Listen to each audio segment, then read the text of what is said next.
In 2025, the courtroom fell silent for the wrong reason. A frail, elderly woman named Aminatu Bako stood shaking before the judge accused of land fraud she could barely understand.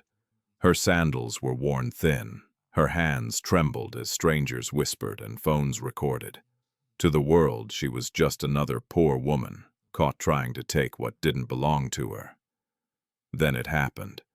3 black suitcases were placed on the courtroom floor. They opened at once. Bundles of cash spilled out stack after stack, covering the tiles like a flood no one could stop.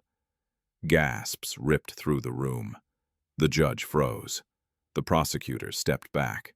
3 well-dressed men walked out of the crowd, their voices breaking as they looked at Aminatu. "Mother," they said. Aminatu closed her eyes, certain this was another humiliation.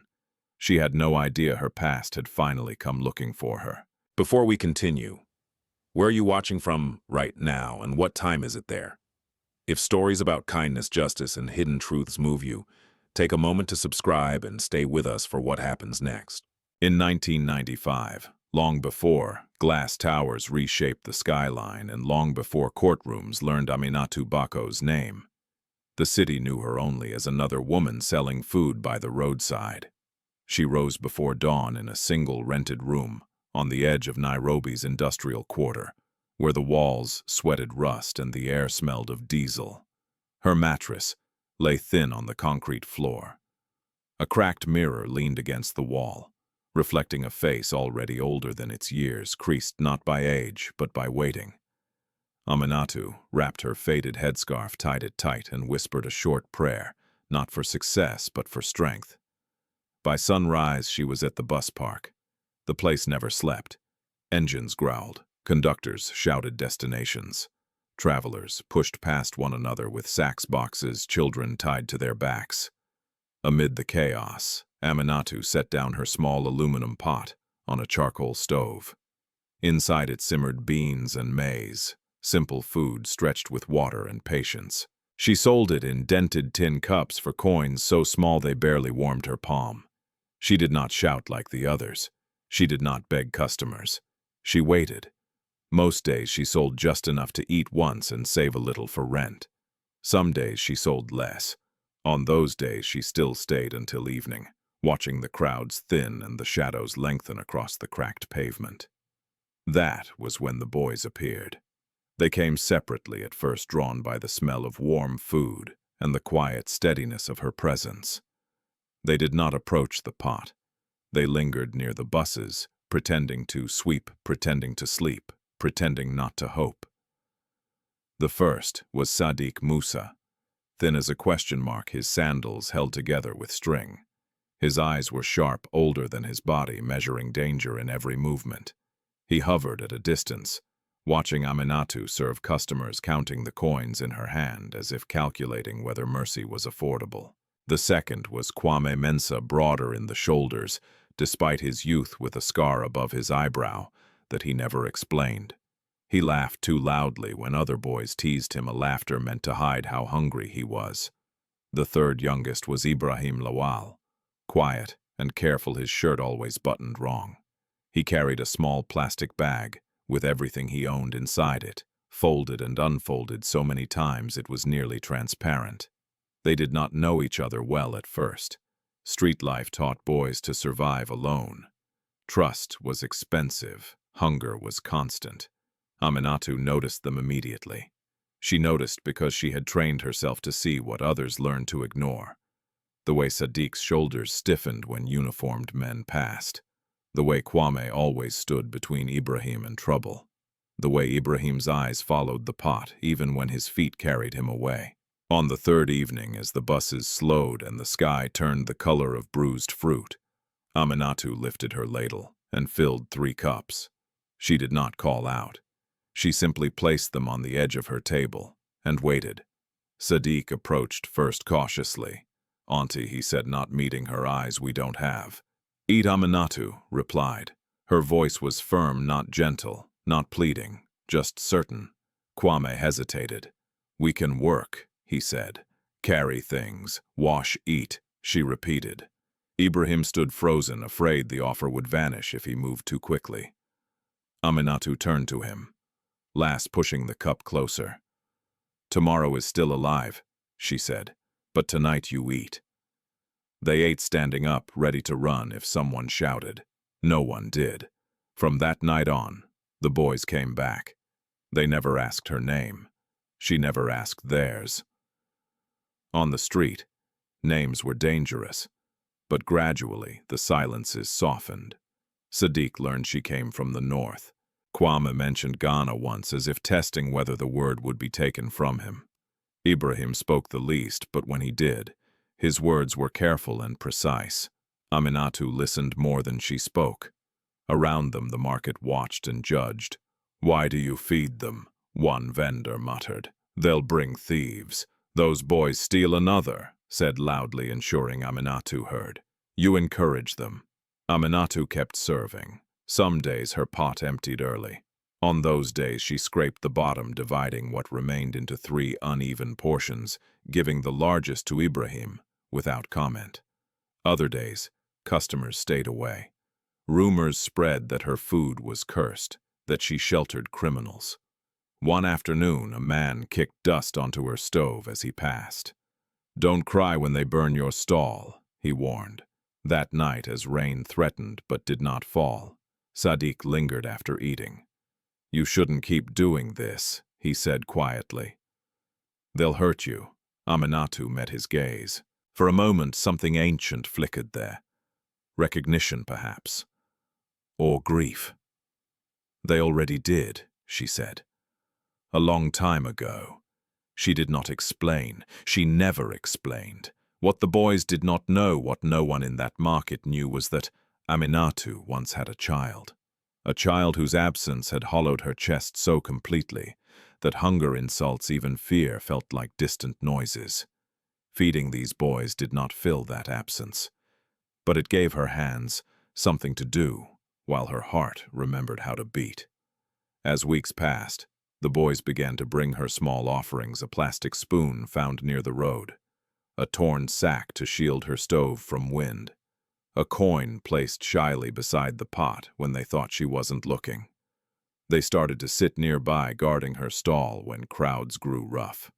When drunk men shouted, Kwame stepped forward. When police whistles blew, Sadiq warned her early. Ibrahim learned how to light the stove faster. For a brief, fragile time, something like family formed in the cracks of the city. But Nairobi, in 1995, did not reward such things. One evening, as Aminatu packed up, 2 men from the local committee approached. Their shoes were clean, their voices were not. "You are causing problems," one said. "People complain." "I sell food," Aminatu replied. "You sell trouble," the other corrected. "This area is being cleaned." His eyes flicked to the boys. Aminatu said nothing. She lifted her pot and walked away, the weight burning her palms. Behind her, the boys watched, understanding enough to feel afraid, not enough to know why. None of them knew that this quiet defiance, this simple act of feeding the unwanted, was already setting something in motion. Something slow, something patient, something that would take 30 years to return. The market did not turn against Aminatu Bako all at once. It happened the way rot spreads through wood, quietly, patiently, until one day the structure gives way and everyone pretends it was sudden. By the second month, whispers followed her like flies. Women who once nodded now pulled their children closer when they passed her stall. Men lowered their voices, but not enough. Aminatu heard every word. "She feeds them every night. They sleep near here. When trouble comes, remember who invited it." The boys felt the shift before Aminatu did. Sadiq noticed it in the way the guard's eyes lingered longer on him. Kwame sensed it in the tightening circle around the stall at dusk. Ibrahim stopped eating as quickly, glancing up between each spoonful as if expecting the ground to open beneath them. One afternoon, a woman selling tomatoes crossed her arms and spoke loud enough for customers to hear. "Why don't you take them home?" she asked Aminatu. If you love them so much. Aminatu did not look up from her pot. This is where I work. This is where we work, the woman snapped, and you are ruining it. The words landed harder than any insult. Aminatu felt them settle in her chest, heavy and familiar. She had learned long ago that survival meant absorbing blows without flinching. The boys tried to stay away that night. They circled the bus park instead, watching from behind parked lorries as Aminatu set up her stove. The air was thick with the promise of rain. Vendors packed early, tempers shortened. Maybe we shouldn't, Ibrahim whispered. Kwame shook his head. If we don't eat, she'll worry. Sadiq watched two men whispering near a kiosk, faces, sharp eyes already decided. Something's wrong, he said. They waited too long. When they finally approached, the market had thinned. Aminatu saw them and smiled just briefly, just enough to say, "You came." She lifted the ladle. That was when the pot flew. A boot struck the stand from the side, hard and precise. The aluminum pot tipped, spilling beans and maize across the dirt. Steam hissed as food soaked into the ground. Coins scattered, rolling toward gutters and shoes. Aminatu froze. The man who kicked the stand did not shout. He did not swear. He simply looked down at the mess, then at her. "We warned you," he said. Someone laughed. Someone else clapped once, sharp and mocking. The boys surged forward at the same time. "Don't," Aminatu said quickly, her voice cutting through the noise. Kwame stopped inches from the man. His fists clenched. Sadiq grabbed his arm, shaking his head. Ibrahim stared at the food on the ground, his breath coming too fast. Aminatu knelt. She did not cry. She did not argue. She gathered what she could with her bare hands, pushing beans back into the pot, brushing dirt away where possible. Her fingers shook, not with fear, but with something older and more dangerous, humiliation. "Look at her," someone said. "Still feeding them." The man stepped back, satisfied. "Next time we burn the stall." He walked away. The market resumed its noise as if nothing had happened. No one helped. No one met Aminatu's eyes. That night, Aminatu scraped the pot clean. There was barely enough left to fill one cup. She divided it into 3. "Eat," she said. Kwame swallowed hard. "Auntie, eat." They ate in silence. The food tasted of ash and dirt. Ibrahim choked it down anyway. Later, after Aminatu packed up, Sadiq spoke. "This is our fault." Aminatu looked at him. "No. If we weren't here, you would be hungry somewhere else," she interrupted. "That changes nothing, but they'll keep hurting you." Aminatu tied her scarf tighter. "They already decided who I am. That has nothing to do with you." She walked away, leaving the boys standing under a flickering streetlight, unsure whether to follow. The next morning, Aminatu returned. Her stall was still there. For now, she worked with quiet urgency, serving customers quickly, eyes alert. The boys stayed away, watching from a distance. They helped where they could, moving crates, warning her when trouble approached. But they did not eat. Hunger made them reckless. Kwame accepted a job unloading sacks for a man who paid in promises. Sadiq carried parcels across the park for strangers who watched him too closely. Ibrahim polished shoes near the station until his fingers cracked. That evening, Kwame did not return. They found him near the tracks, nursing a split lip. "He said I was slow," Kwame muttered. Then he said I stole. The man had taken his day's pay and left him with bruises instead. Aminatu cleaned the cut with water she could barely spare. "Sit," she told him. "All of you." But sit. She sold nothing that night. She gave them everything she had. By the end of the week, the committee returned. This time they brought papers. Notices pasted crookedly on stalls. Words like cleanup and order and safety written in bold letters.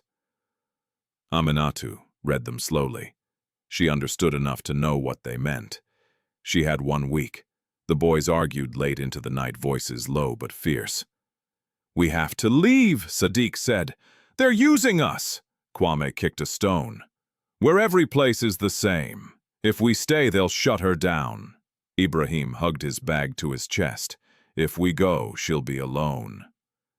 Aminatu listened without interrupting. In the end, she spoke only once. You cannot carry my problems, she said. You already carry your own. The decision was made for them 2 nights later. The raid came at dawn. Police whistles cut through the air. Boots thundered. Shouts rose as people ran. Stalls were overturned. Makeshift shelters torn apart. Sadiq was grabbed, first pulled from behind a bus. Kwame tried to fight and was struck. Ibrahim ran his bag slipping from his shoulder. Aminatu saw them as she stumbled from her room, heart hammering. "Sadiq!" she shouted. He twisted eyes wide. Run hands shoved her back. "Stay away." She fell. When she stood again, they were gone. The buses roared to life, engines swallowing names, faces, futures. Aminatu searched until her legs failed. She went to the station, to the clinic, to the edges of the city where boys disappeared. No one listened. By nightfall, she sat alone, beside her cold stove, the empty pot staring back at her like an accusation. For the first time in months, she did not cook, but in her small room, long after the city quieted, Aminatu whispered the boys' names into the dark, not knowing if they would hear, not knowing if they were alive. She did not know that this separation would carve them into men. She did not know that the injustice meant to erase her would one day return loud and undeniable. All she knew was that kindness had once again cost her everything. For weeks after the raid, Aminatu Bako lived as if the city had swallowed its own sound. The bus park still roared. Vendors still argued. Engines still coughed smoke into the morning air. But inside, her something had gone quiet. Something that had been speaking to her every evening when 3 cups lined the edge of her stall. She searched anyway. Each morning she folded her scarf, straightened her back, and walked. She went to police posts where officers pretended not to hear her. She went to clinics where nurses shook their heads before she finished her sentence. She walked along the railway past abandoned depots and sleeping bodies, calling names that dissolved into the heat. Sadiq, Kwame, Ibrahim. Sometimes a boy would look up. Sometimes a man would laugh. Often no one responded at all. By the 4th day, her feet were blistered. By the 7th, her voice had thinned to a rasp. She drank water sparingly, saving coins for transport that never took her far enough. On the 10th day, she was stopped. Patrick Githinji stood beside a white pickup truck, its paint unblemished by the dust that coated everything else. He wore a clean shirt and shoes too polished for the street. His smile was small practiced. "You are making noise," he said. Aminatu did not know his name then. She only knew the way people stepped aside when he passed. "I'm looking for children," she replied. Githinji's eyes flicked toward the railway. "This city eats children," he said lightly. "You can't blame it for having an appetite." "You know something," Aminatu said. He chuckled. "I know when a woman should stop asking questions." She stood her ground. "They are hungry. So are many people." His smile faded. "You were warned. You didn't listen. Now you want sympathy. I want them back." Githinji leaned closer. "Go home," he said softly. "If you keep looking, you'll lose more than you already have." She watched him drive away the truck, leaving no mark behind. That night, Aminatu dreamed of a small hand slipping from hers. She woke before dawn, heart racing, the taste of dust in her mouth. She did not stop searching, but the city had decided the matter. Doors closed. Answers grew vague. People avoided her eyes. By the 3rd week, even Aminatu could feel the truth settling into her bones. The boys were gone. Not dead, she refused that word. Just gone. Scattered into the long, indifferent future that swallowed the poor. Her stall reopened smaller than before. Fewer customers came, some days none at all. She cooked anyway. not because she expected the boys to return, but because stopping felt like admitting something she was not ready to say aloud. At night in her rented room, Aminatu spoke to the past. She remembered another child. Years before Nairobi, before the bus park and the market, there had been a baby boy. He had been born during a season of floods when roads washed away and promises washed with them. She had loved him fiercely and quietly, afraid the world would notice and take him too. And then it had. Illness, distance, confusion, words that never fully explained the hole he left behind. No grave, no farewell, just absence. That was why she had fed the boys, not to replace what she lost, never that, but because hunger once recognized could not be unseen. As the months passed, the city moved on. Aminatu did not. She aged quickly in those years. Work became harder to find. Her hands stiffened, her back curved. She washed clothes for families who spoke to her as if she were furniture. She cleaned offices at night, learning the shape of wealth from its leftovers. And still, every evening she cooked a little extra. Sometimes she carried the food to the bus park and sat alone until it cooled. Other nights she left it on the windowsill untouched until morning came, and she fed it to stray dogs. Elsewhere, life hardened the boys. Sadiq Musa found himself on a truck, heading north with men who spoke little and watched everything. He worked ports and depots, learning quickly which rules mattered and which were meant to break him. He slept lightly. He saved coins obsessively. Hunger taught him discipline. Memory taught him restraint. Kwame Mensah crossed borders he did not understand, following work wherever it appeared. Construction sites, loading bays, night schools. He learned to read contracts slowly, carefully. He learned that laughter could disarm suspicion and that silence could save his life. Ibrahim Lawal was taken in briefly by a trader who saw his quiet nature as usefulness.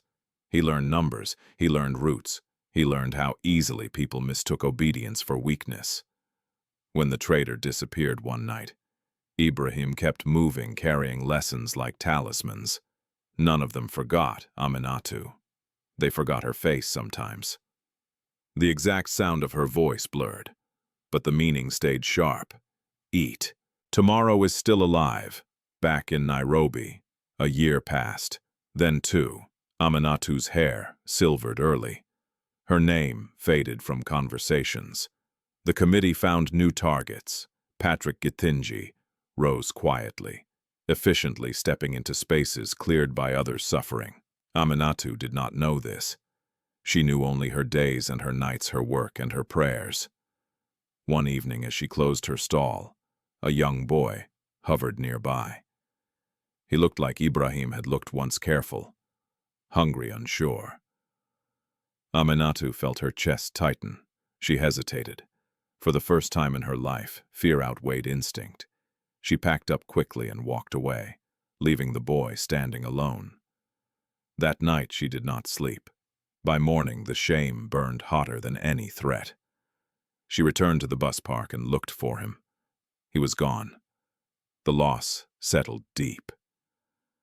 Aminatu understood then that survival had changed her not into someone cruel, but into someone afraid of hope. Years blurred together. Factories closed. New buildings rose. Roads widened. People aged. Aminatu endured. She learned to live with unanswered questions. She learned to speak less.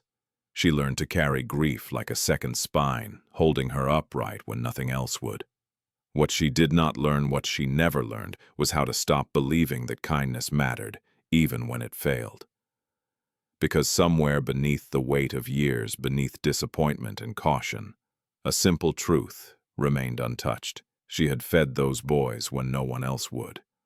And though the world had punished her for it, that act had not vanished. It had merely traveled slowly, quietly through time, waiting for a moment strong enough to carry it back. Aminatu did not know that one day men with her words etched into their bones would return. She only knew that every night when she stirred her pot and tasted the food she cooked as if someone might still be hungry.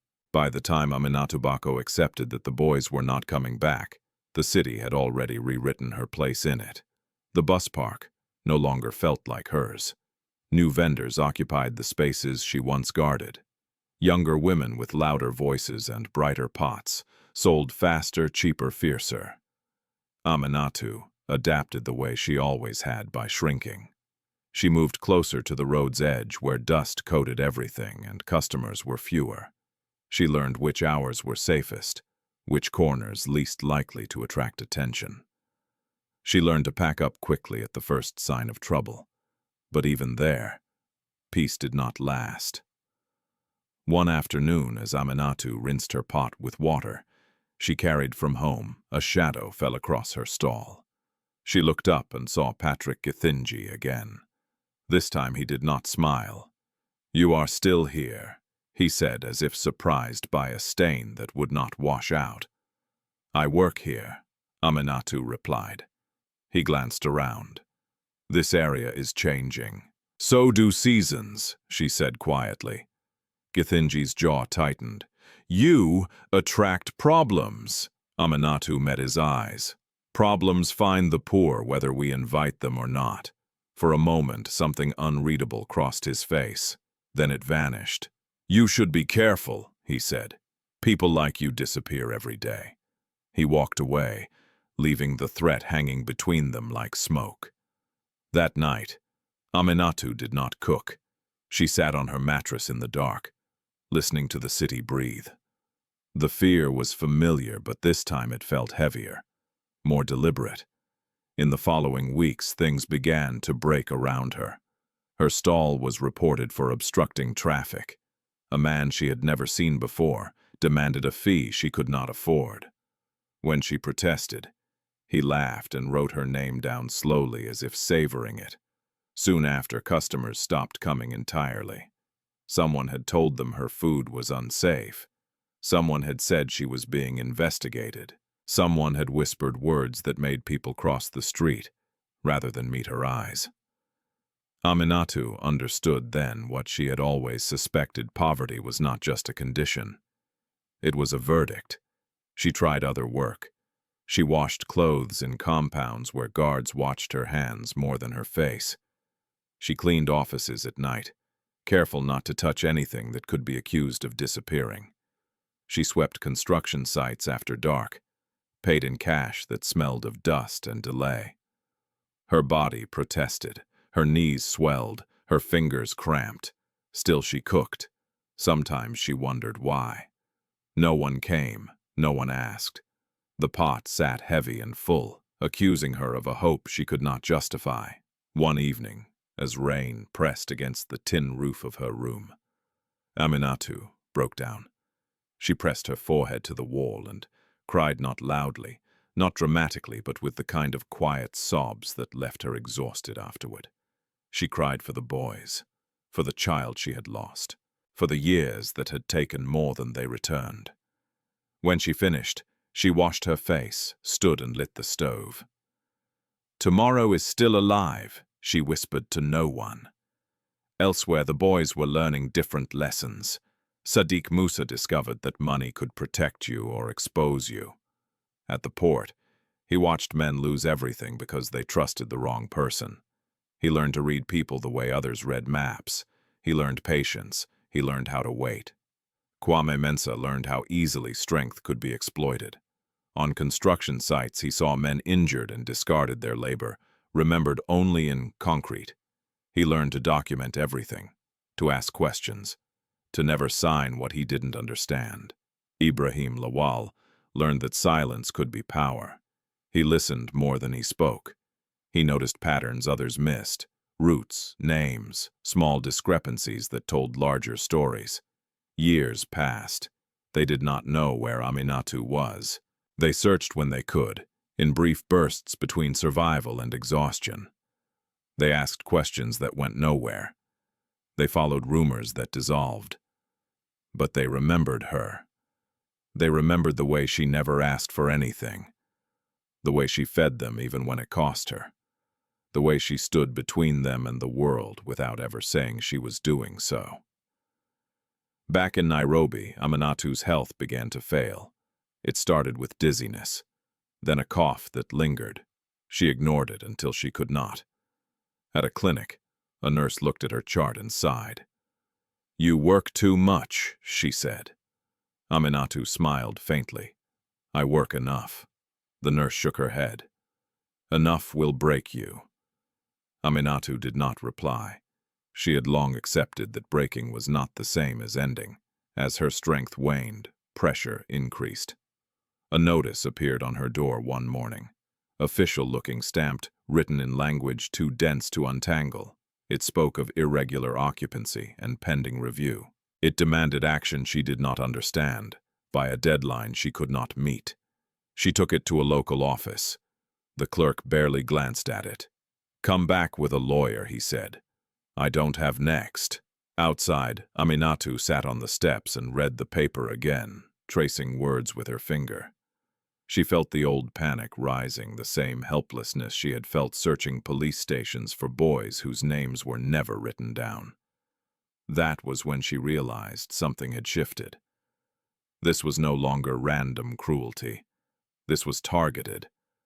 Patrick Githinji's name surfaced again, whispered by a man who pitied her enough to warn her quietly. "He's behind the redevelopment," the man said. "They're clearing people out. You're inconvenient." Aminatu thanked him and walked home slowly. That night she cooked more than usual. She ate alone deliberately, as if marking time. Then she packed what little she owned into a small bag and hid her most important things, her scarf, her pot, a folded piece of cloth that once belonged to her child. The next day, officials came. They spoke politely. They smiled. They used words like process and regulation. They told her she had violated rules she had never known existed. When she protested, they wrote things down. When she cried, they looked away. By evening, her stall was gone. Aminatu stood where it had been, staring at bare ground. She felt strangely calm. She had lost stalls before. She had lost people. She had lost pieces of herself. What frightened her now was not loss, but erasure. That night, as she lay on her mattress, Aminatu understood that the kindness she had given freely was now being used against her. That feeding hungry boys had marked her as someone who did not know her place. But she also understood something else. She had survived worse. She closed her eyes and breathed through the fear, steady and slow. Somewhere beyond the city, beyond years and borders, the boys she had fed were still alive. She did not know how. She did not know where. But she believed quietly, stubbornly, that the truth did not vanish just because it was ignored. It waited. The years between 2000 and 2015 did not announce themselves to Aminatu Bako. They arrived quietly, one after another, each leaving a small mark on her body and a deeper one on her patience. She moved often. When rent rose, she moved. When landlords changed their minds, she moved. When neighbors began to ask questions that felt like warnings, she moved again.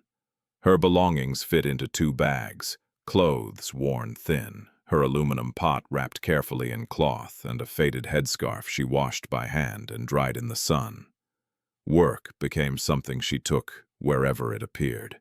Some mornings she washed clothes in compounds where gates closed behind her, with a finality she tried not to notice.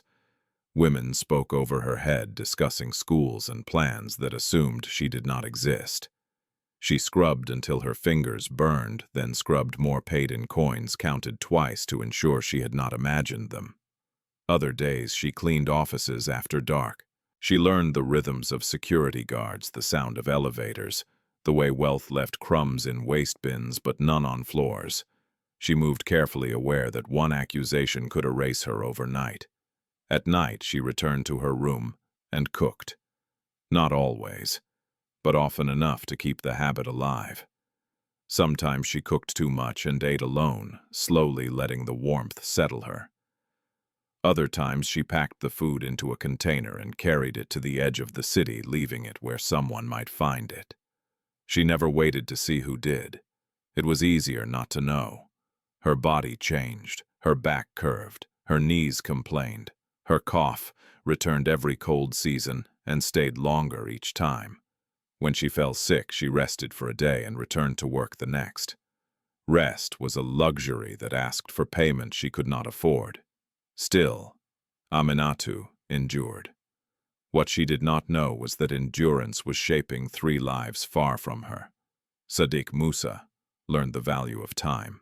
At the port, he watched men rush and fail. He watched others wait and survive. He learned to speak only when necessary, to listen always.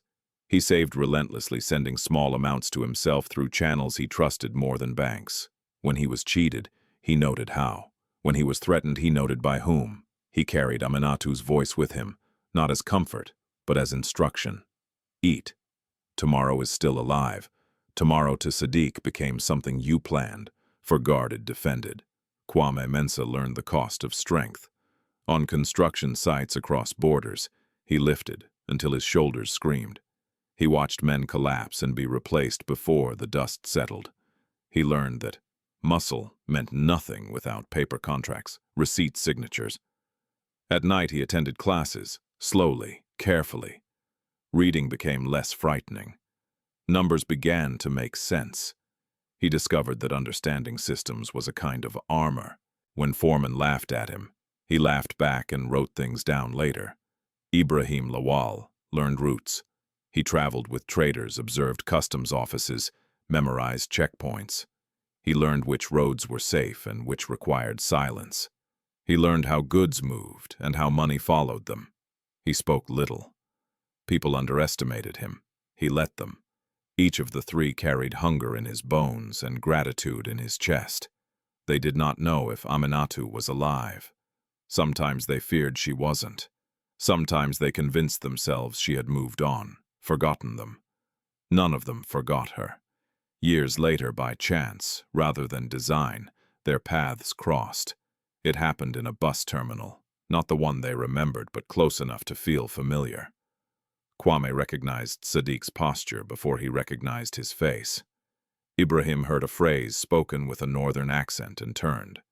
They stared at one another for a long moment, disbelief suspended between them. It took hours to talk, longer to accept that they were real. They shared fragments, the raid, the running, the hunger. They shared Aminatu's words as if comparing scars.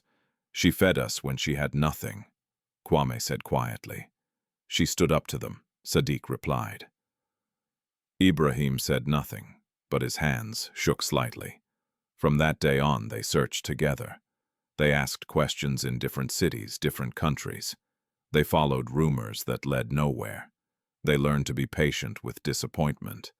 They built lives, not rich, not easy, but stable enough to stand on. Back in Nairobi, Aminatu aged into invisibility. By 2015, she had settled near a growing transport hub selling simple food again. The city had changed. Buildings rose where open ground once lay. Technology hummed. The pace quickened. Aminatu adapted as she always had. She sold quietly. She spoke little. She avoided attention. Her customers were drivers, porters, cleaners, people who counted coins the way she did. She learned their schedules, their preferences. She listened more than she talked. She was careful now. When children hovered nearby, she noticed, but she did not call them over. When hunger looked back at her from young eyes, she swallowed and served paying customers instead. It was not cruelty. It was fear. Fear that kindness would once again become a weapon used against her. Still, she cooked a little extra. In private moments, she allowed herself to imagine the boys grown safe, fed, no longer running.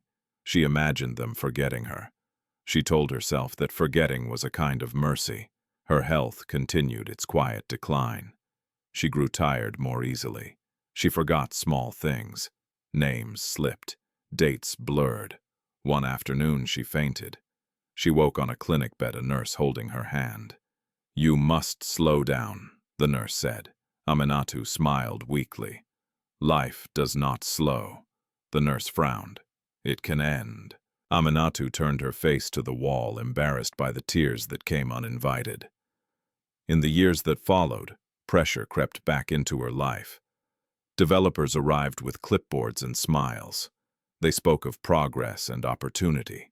They took notes and photos. They promised compensation that never arrived. Aminatu listened without understanding everything, but she understood enough to feel uneasy. She saw Patrick Githinji's name again on documents, on signs spoken with respect by men who did not know her history with him. He had grown powerful, polished. She kept her head down. By 2020, rumors of redevelopment hardened into certainty. Notices appeared. Meetings were announced. Words like relocation and compliance circulated. Aminatu attended one meeting and left early. The language moved too fast. The questions went unanswered. She returned to her stall and cooked. In quiet moments, she wondered if this was how it ended. Not with fire or violence, but with paper and signatures she did not understand. She folded her scarf tighter and continued. Because that was what she had always done. She did not know that across borders and years, 3 men were finally closing in on the truth. That they had found patterns linking old raids to new developments. That they were following money that moved the way Ibrahim recognized contracts Kwame could read and timelines Sadiq could map. Aminatu did not know that endurance once mistaken for weakness was about to be seen for what it truly was. She only knew that tomorrow, somehow, was still alive. By 2025, the transport hub near which Aminatu Bako worked no longer resembled the place she had first settled years earlier. Where dust and open ground once stretched wide, glass now rose. Steel beams cut lines into the sky. Billboards promised futures Aminatu could not afford to imagine. Buses arrived in cleaner rows. Security guards wore matching uniforms. Progress had arrived, organized, efficient, and merciless. Aminatu's stall sat at the edge of it all, as if forgotten by accident rather than spared by mercy. She sold early in the mornings before inspectors arrived and before the noise became unbearable. Her customers were the same kinds of people she had always served: cleaners finishing night shifts, drivers waiting for their first route, porters counting coins for breakfast. She knew their faces. She knew when one of them hadn't slept. She knew when someone was short and would return later. She did not ask questions. That morning, a young man approached her stall just after sunrise.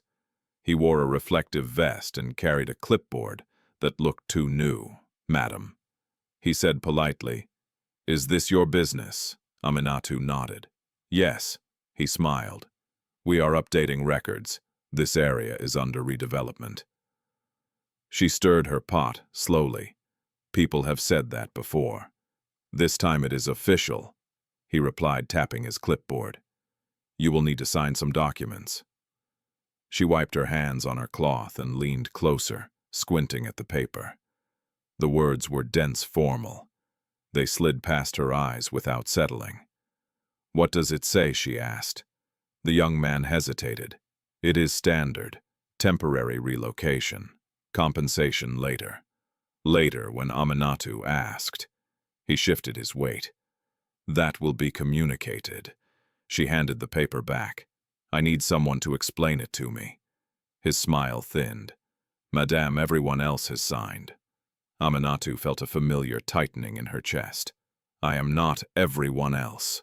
The man sighed, made a note, and walked away. That afternoon, 2 more officials came.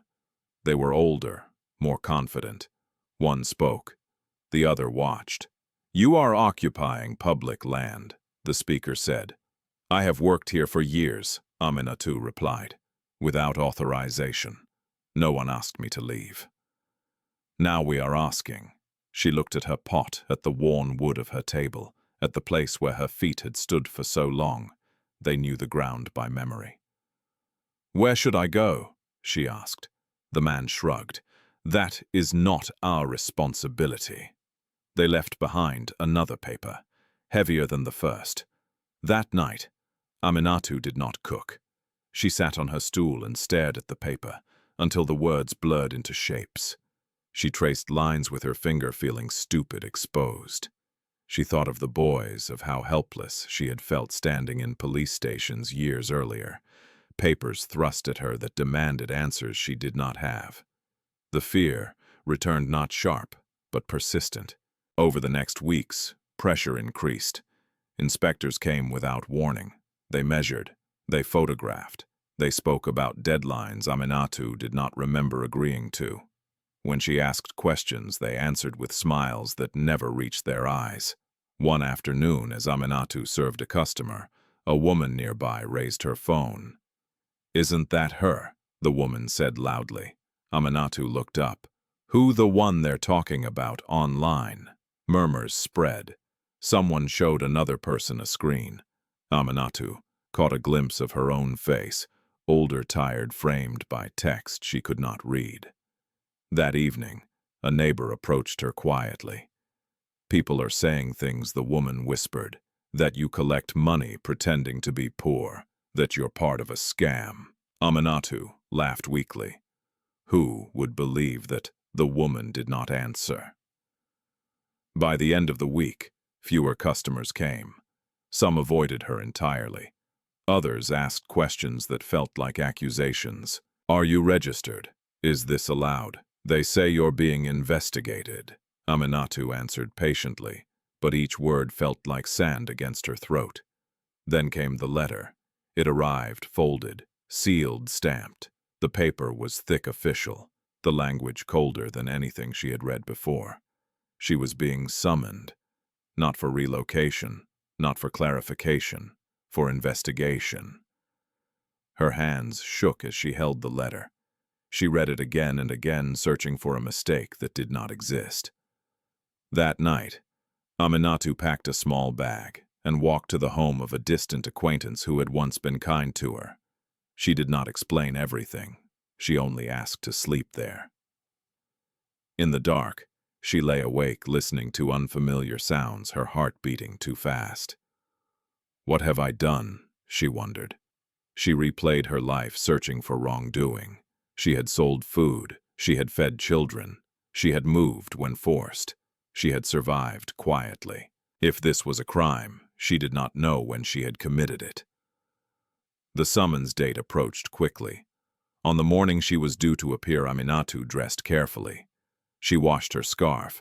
She wore her cleanest clothes. She straightened her back, despite the ache. Outside the building, people gathered. Phones were already raised. Someone recognized her and whispered. Inside, the air was heavy with judgment. A clerk called her name incorrectly. She corrected him softly. He did not apologize. She was seated on a hard bench and told to wait. As she waited, Aminatu noticed 3 men standing near the back of the room. They did not belong there. They were well-dressed, composed, out of place among the fear and confusion that filled the space. One of them watched her intently, his brow furrowed.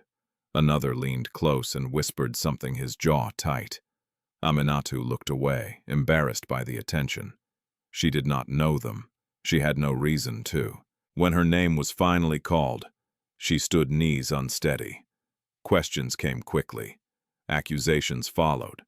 Papers were presented that she had never seen before.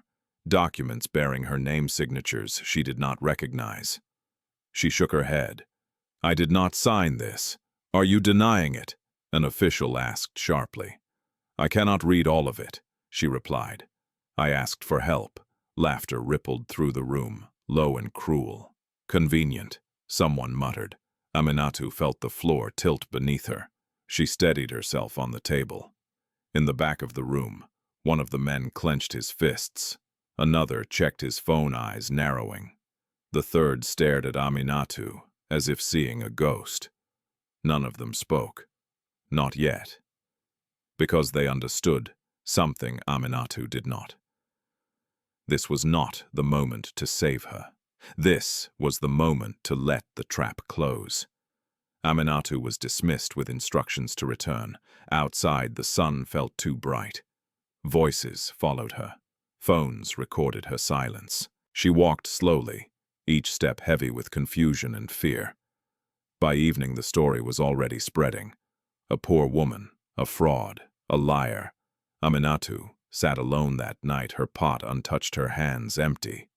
She did not know that this humiliation was only the beginning, that her name was being used to protect something far larger, that her quiet life had collided with a system built on taking without seeing. She only knew that once again she stood at the edge of something powerful and cruel with no one beside her. Or so it seemed. By the time Aminatu Bako realized the investigation was no longer private, it was already public. Her name appeared first in whispers, then in captions, then in headlines she could not read but could feel. Phones followed her steps. Neighbors who once greeted her with quiet respect now watched from behind curtains. Strangers pointed. "She's the one," someone said as Aminatu passed a kiosk. "The fake poor woman," another replied. "I heard she collected money from NGOs." Aminatu stopped going out in the afternoons. She worked early, packed up quickly, and returned to whatever borrowed room would take her for the night. She learned to recognize the sound of a phone camera activating. She learned to keep her eyes down. The summons came again, firmer, colder. This time she was escorted. 2 officers arrived in the morning, polite, but unmoved. They allowed her to lock the door. They did not allow questions. On the street, a small crowd gathered, curiosity sharpening into something like pleasure. "She's finally caught," a man said. Aminatu felt her chest tighten. She thought of the boys, how they had been dragged away years ago, how powerless she had felt watching uniforms decide their fate. The memory burned. At the station, questions rained down. "Did you collect funds? Who instructed you? Where did the money go?" "I sell food," Aminatu repeated. "I have no money." They showed her photos, her stall, her face, people eating. They showed her documents with signatures that resembled hers but felt wrong, slanted, unfamiliar. "You signed this," an officer insisted. "I did not," she replied, her voice steady despite the tremor in her hands. "I cannot write like that."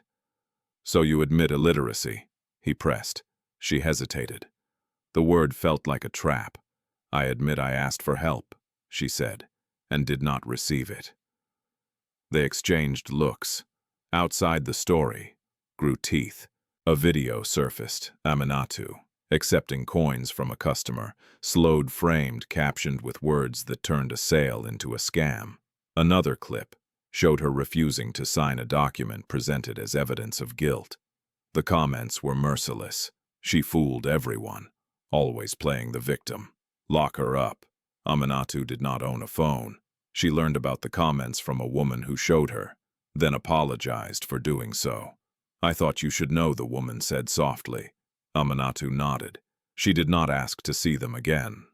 Her court date was set. On the morning of the hearing, Aminatu wore the same scarf she had worn to the first summons. She washed it carefully, smoothing the fabric with hands that ached from years of work. She whispered a prayer not for acquittal but for clarity. The courthouse was crowded. Cameras clustered near the entrance. Reporters murmured. People pushed forward, eager to witness something they believed they already understood. Inside, the air was sharp with expectation. Aminatu took her seat, hands folded in her lap. Her name was called again, this time pronounced correctly, though without warmth. The accusations were laid out cleanly, efficiently. Fraud, impersonation, illegal occupation of land, misuse of charitable funds. Words stacked on top of one another until they felt unreal. A lawyer stood to present the case against her. Nkiru Okorie moved with confidence. Her suit was tailored, her voice calm. She did not look at Aminatu as she spoke. "This case," Nkiru said, "is about deception, about exploiting sympathy, about hiding behind poverty to take what does not belong to you." Aminatu swallowed. Nkiru continued. "The defendant created a narrative of hardship to attract donations while occupying land illegally and refusing to comply with lawful directives." Aminatu raised her hand slightly. "I did not." "Please," the judge said, not unkindly. You will have a chance. Exhibits were presented, documents, photos, testimony from officials who spoke smoothly, confidently. They described warnings given, opportunities offered, refusals made. Aminatu listened stunned. This was not her story. When it was finally her turn, she stood slowly. "I sell food," she said. "I have always sold food." Nkiru smiled faintly. "And yet you accepted money beyond payment." "People paid for food," Aminatu replied. "Sometimes they paid extra." "For charity, for hunger," Aminatu said simply. A murmur rippled through the room. Nkiru stepped closer. "Madam Bako, do you expect this court to believe that over decades you have never taken advantage of sympathy?" Aminatu met her gaze. "Sympathy did not feed me," she said. "Work did." The judge leaned forward. "What about these signatures?" Aminatu looked at the papers again. "They are not mine. Can you prove that silence stretched?" Aminatu lowered her eyes. "I cannot," she admitted. The weight of that admission pressed down on her. Outside the courtroom, 3 men listened. Sadiq Musa stood with his arms crossed, jaw tight. Kwame Mensah stared at the floor, counting breaths. Ibrahim Lawal watched Nkiru closely, noticing how she avoided certain details, how she rushed past others. They had followed the case, quietly, carefully. They had traced the paperwork back through shell offices and committees. They had mapped connections that led inevitably to Patrick Githinji. But timing mattered. If they stepped in now, the narrative would harden. The real perpetrators would retreat. Evidence would vanish. So they waited. Inside, Aminatu's voice wavered for the first time. "I do not understand these papers," she said. "I asked for help. No one explained." Nkiru tilted her head. "Ignorance is not innocence." The phrase landed hard. Aminatu felt something break, not loudly, not completely, but enough to hurt. She thought of the boys. She thought of the nights she cooked when she had nothing. She thought of how easily goodness could be twisted into guilt. The hearing adjourned with a decision pending. Outside, cameras surged. "Madam Bako, how do you respond to the allegations? Do you admit wrongdoing? Who is funding you?" Aminatu said nothing. She walked slowly, head down through the noise. That night she sat alone in a borrowed room and stared at her hands. They were the same hands that had cooked, cleaned, carried, fed. Now they were being presented as evidence of deceit. She wondered briefly if kindness was a mistake. Across the city, Sadiq exhaled sharply. "They're crushing her." Kwame nodded. "They're confident. Too confident." Ibrahim set his phone down. "Because they think no one sees the whole picture." Sadiq looked at the courthouse lights glowing against the night. "We can't let this end with her carrying their crimes." Kwame's voice was steady. "Not yet." Ibrahim's eyes were calm. "Soon." Back in her room, Aminatu lay down, fully clothed, exhaustion heavy in her bones. She closed her eyes and tried to remember a time when the future did not feel like a wall. She did not know that the men who had once depended on her were now shaping a reckoning powerful enough to tear through lies built over decades. She only knew that tomorrow felt uncertain, and that for the first time in a long while, she was truly afraid it might not still be alive. The second court session was scheduled for a Thursday morning, but the judgment had already been made in the court of public opinion. By the time Aminatu Bako arrived, escorted through a side entrance to avoid the crowd, her name had become shorthand for something ugly. Not a person, a cautionary tale, a warning about trusting the poor too much. Inside the courtroom, the benches were fuller than before. Observers whispered, journalists shuffled papers. Phones were kept low, now hidden behind bags and notebooks, but still recording. Aminatu took her seat, hands folded, eyes fixed on the table in front of her. She felt smaller than she ever had, not because of the accusations, but because she had learned how little truth mattered once a story was decided. Across the room, Patrick Githinji sat comfortably among advisors and officials. He wore a dark suit and a look of mild concern, as if this entire affair were an unfortunate inconvenience, rather than something he had engineered. When he noticed Aminatu, his gaze slid past her without recognition. She recognized him immediately. The memory of his warning years earlier returned with painful clarity. "People like you disappear every day." The judge entered. The room rose, then settled again. Nkiru Okorie stood to resume the case. Her tone was respectful, her posture precise. She did not raise her voice. She did not need to. The evidence presented so far, she said, shows a consistent pattern of misrepresentation. The defendant positioned herself as vulnerable to gain sympathy, while resisting lawful procedures designed to improve the community. Aminatu's fingers tightened. Nkiru gestured toward a screen where images appeared. Maps, redevelopment plans, photographs of cleared land now occupied by construction equipment. This project, Nkiru continued, has brought jobs and infrastructure, yet certain individuals attempted to obstruct it by refusing cooperation. She turned slightly, just enough to indicate Aminatu, without naming her. A witness was called a junior official who spoke carefully about meetings Aminatu had attended, about documents she had received. He spoke as if she were absent, as if she were an idea rather than a person. When Aminatu was asked to respond, she stood slowly. "I did not refuse," she said. "I asked questions." "And did you receive answers?" the judge asked.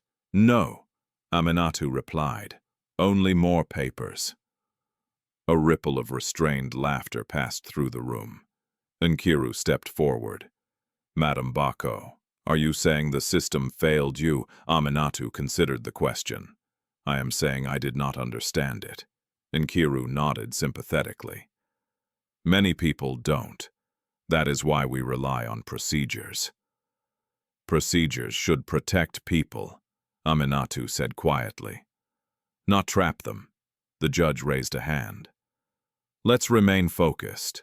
Focus, Aminatu realized, was a luxury reserved for those whose lives were not under examination. Then, Patrick Githinji was called. He stood smoothly adjusting his cufflinks, offering a respectful nod to the court. His voice was calm, measured, practiced. "Our intention has always been community development," he said. "We followed every regulation. Unfortunately, some individuals misunderstand change and resist it." "Did you personally interact with the defendant?" Nkiru asked. Patrick paused, as if searching his memory. "I may have seen her once or twice. She was persistent." Aminatu felt heat rise in her chest. "Did you threaten her?" Nkiru continued. Patrick smiled faintly. "Of course not." When Aminatu was allowed to speak, her voice trembled despite her effort. "You told me to stop asking questions," she said. "You said people like me disappear." A hush fell. Patrick looked genuinely surprised. "I'm afraid I don't recall that conversation." Nkiru turned toward Aminatu. "Madam Bako, are you suggesting intimidation?" "I am saying what I heard," Aminatu replied. "Do you have witnesses?" Nkiru asked. Aminatu opened her mouth, then closed it. "No," she said.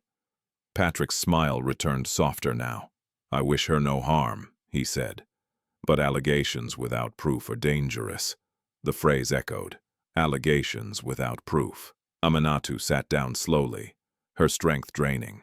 From the back of the courtroom, Sadiq Musa watched Patrick closely. He noted the ease, the confidence, the way the man never looked at Aminatu directly. Kwame Mensah scribbled notes, his jaw set. Ibrahim Lawal tracked the flow of documents being referenced already, cross-checking them mentally. They had expected this. What unsettled them was how effective it was. The hearing adjourned again, with a final decision scheduled soon. Outside, the press surged. Patrick Githinji offered a brief statement about transparency and progress. Nkiru Okorie declined comment but smiled politely. Aminatu was pushed past microphones, her silence interpreted as guilt. That evening, she returned to a room she barely recognized as temporary shelter. She sat on the bed and stared at the wall. She felt old, not in body but in spirit, tired of explaining herself, tired of being misunderstood, tired of surviving quietly only to be punished loudly. She thought of the boys again, of how fiercely she had protected them when they were small. She wondered if anyone would ever protect her with the same conviction. Across the city, the three men gathered in a small apartment. "This is how they win," Kwame said, "by making her look unreasonable." "And alone," Sadiq added. Ibrahim nodded. "They're rushing the narrative. That means they're hiding something. They spread documents across the table, maps, company records, meeting minutes. Patterns emerged, dates aligned, names repeated. Patrick Githinji was connected to shell companies that benefited directly from forced clearances. Signatures on Aminatu's documents matched those used elsewhere, copied, replicated. "We need someone from the inside," Kwame said. "We have one," Ibrahim replied quietly. He pulled up a message from a junior clerk who had hesitated once too often during testimony. A woman who had asked questions and been sidelined. "She's scared," Ibrahim said, "but she's tired of lying." Sadiq leaned back, exhaling slowly. "Then we move carefully." Back in her room, Aminatu lay down fully clothed, her scarf folded beside her. She whispered a prayer, not for justice, but for endurance. If this was to be the end, she wanted to face it standing. She did not know that the ground beneath the lies was already cracking, that people who had learned patience from hunger and strategy from survival were now aligning every piece. She did not know that the story being told about her was about to collapse under the weight of its own precision. All she knew was that the city felt colder than ever, and that tomorrow once again demanded strength she was no longer sure she possessed. The third court date arrived under a heavy sky, the kind that pressed low over the city and made even confident people uneasy. Aminatu Bako stood outside the courthouse for a long moment before entering. The building looked the same as before. Tall, gray, and different, but something inside her had shifted. Fear still lived in her chest, but it no longer ruled her movements. Exhaustion had taken its place, dull and steady. Inside, the room buzzed with anticipation. This was expected to be the final session. Journalists filled the benches. Observers leaned forward. Phones were ready but discreet. The story had matured now, no longer a scandal in motion, but a verdict waiting to be confirmed. Aminatu took her seat. Across the room, Patrick Githinji greeted colleagues with nods and quiet smiles. He looked relaxed, almost bored. To him, this case was nearly finished. Nkiru Okorie organized her files, her expression composed. She had argued hundreds of cases like this, cases where the outcome was shaped. Long before anyone entered a courtroom, the judge entered. The room rose, then silence. Proceedings began, quickly. Nkiru summarized the accusations with clinical efficiency, her words precise and controlled. She framed Aminatu as resistant, uncooperative, inconsistent. She emphasized the signatures, the refusal to comply, the supposed pattern of behavior. When she finished, she sat down with confidence. Aminatu was called to speak one last time. She stood slowly, gripping the edge of the table for balance. The room watched her, not with curiosity now, but with something closer to impatience. "I have nothing new to add," she said quietly. "Only the truth I have already said." "And what is that?" the judge asked. "That I sold food," Aminatu replied. "That I asked questions. That I did not understand papers placed in front of me." "Is that all?" the judge asked. Aminatu hesitated. Then she lifted her chin. "I am poor," she said, "but I am not a liar." The words hung in the air, fragile and exposed. A murmur rippled through the room. Someone scoffed. Someone else shifted uncomfortably. Patrick Gathinji leaned back, folding his hands. Nkiru glanced at him briefly, then looked away. The judge nodded slowly. "Thank you." The court recessed briefly. Outside the room, people stood in clusters, whispering. Aminatu remained seated, staring straight ahead, her hands resting on her knees. It was then she felt it. The presence. She looked up and met the eyes of one of the men standing near the back wall. He was tall. His posture controlled his gaze, steady. Something about the way he looked at her, careful searching, made her heart skip. She did not recognize his face, but she recognized the feeling. Before she could place it, another man stepped beside him, murmuring something under his breath. The first man nodded once. A third joined them, his expression unreadable. They did not approach her. They did not speak. They only watched. The recess ended. Everyone returned to their places. The judge cleared his throat. "Before we proceed to closing statements, he said there has been a request to submit additional material." Nkiru frowned. "From whom, Your Honor?" The judge glanced down. "From a third party." Patrick's posture stiffened slightly. "A third party," Nkiru repeated. "This is highly irregular." The judge nodded. "I am aware. However, given the nature of the material described, I have allowed a brief review." A clerk approached with a folder and handed it to the judge.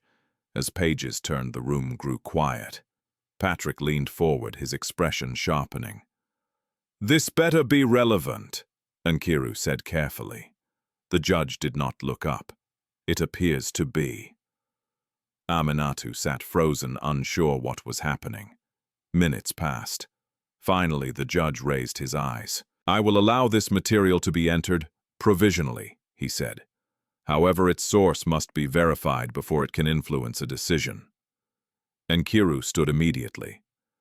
"Your Honor, this sets a dangerous precedent." "So does convicting someone on forged documents," the judge replied calmly. The word forged sent a ripple through the room.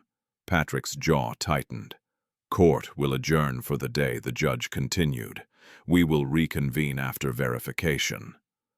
A gasp escaped someone near the front. The gavel struck. Proceedings ended not with a verdict, but with uncertainty. Outside, chaos erupted. What just happened? Who submitted the documents? Is the case falling apart? Patrick moved quickly, flanked by aides. His earlier ease was gone. He spoke sharply into his phone as he walked. Nkiru followed her steps, measured, but tense. Aminatu remained behind for a moment, overwhelmed. She did not understand what had changed, but something had. One of the men from the back of the room approached her slowly. "Madam," he said gently, stopping a respectful distance away. Aminatu looked at him, her heart pounding. "Yes." He hesitated, as if choosing words carefully. "Please don't lose hope." The voice hit her like a memory. Not the words, but the tone. Something inside her shifted, sharp and sudden. She stared at him more closely now, at the line of his jaw, the way his eyes held concern without pity. "Have we met?" she asked. He swallowed. "Not for a very long time." Before she could ask more, another man joined him, placing a hand on his shoulder and shaking his head slightly. "Not yet," the second man murmured. The first nodded reluctantly. "Soon." They stepped back. Aminatu watched them, leave her breath unsteady. Outside the courthouse, the sky finally broke. Rain fell hard and fast, scattering people in all directions. Aminatu stood under the awning, letting the sound wash over her. For the first time in weeks, she felt something unfamiliar stir in her chest. Not relief, not joy, possibility. Across the street, the three men stood together beneath a tree, rain soaking their coats. "That was close," Kwame said. "Too close," Sadiq replied. Ibrahim checked his phone. "Verification will take time. We need to be ready for pushback." "They'll try to bury it," Kwame said. Sadiq nodded.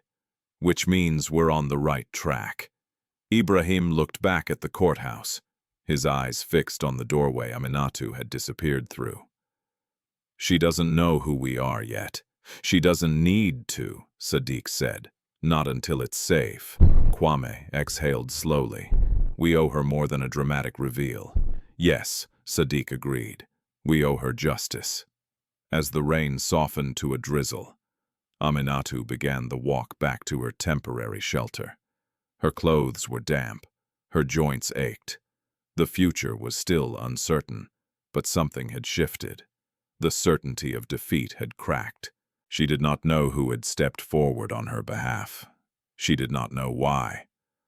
All she knew was that for the first time since this nightmare began, the story had paused. And in that pause, she allowed herself one fragile thought. Maybe she was not as alone as she had believed. The verification period that followed felt longer than any sentence Aminatu Bako had ever endured. Days stretched into a tense silence, no summons, no verdict, no explanations. The city continued its routines, but around Aminatu time slowed to a crawl. She returned to her temporary room each evening, folded her scarf carefully, and waited. Waiting had always been part of her life. But this was different. This waiting came with echoes, fragments of hope she did not trust. Meanwhile, across the city, the men who had submitted the documents moved with quiet urgency. They gathered in a modest office space above a closed print shop, its windows covered and its sign long faded. The place was unremarkable by design. Inside, papers covered every surface. Sadiq Musa stood near the window, arms crossed, eyes scanning the street below. Years of port work had taught him to expect retaliation before it arrived. "They'll try to discredit the source," he said, "or scare them into silence." "They already tried," Kwame Mensah replied, flipping through a folder thick with stamped forms. "The clerk hasn't gone home since the hearing. She's staying with a cousin."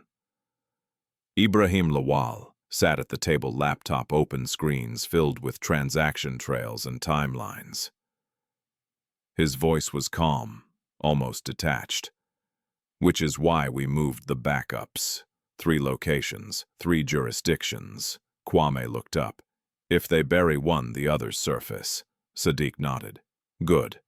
For the first time since the raid in 1995, the 3 men allowed themselves to sit together without urgency pulling them apart.